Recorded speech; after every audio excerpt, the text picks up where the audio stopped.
I am Frumentius, born in Tyre in the early 4th century. As a young man, I traveled with my uncle's expedition to Ethiopia, but tragedy struck when our party was attacked, and only I and my brother Aedesius survived. Brought to the royal court, we won favor with the king and served faithfully. After his death, I remained as tutor to the young heir, introducing Christianity to the land.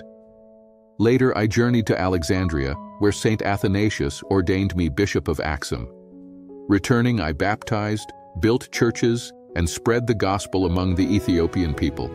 I became known as the Apostle of Ethiopia, and the faith I planted still endures. To you I say, what seems like tragedy can become mission.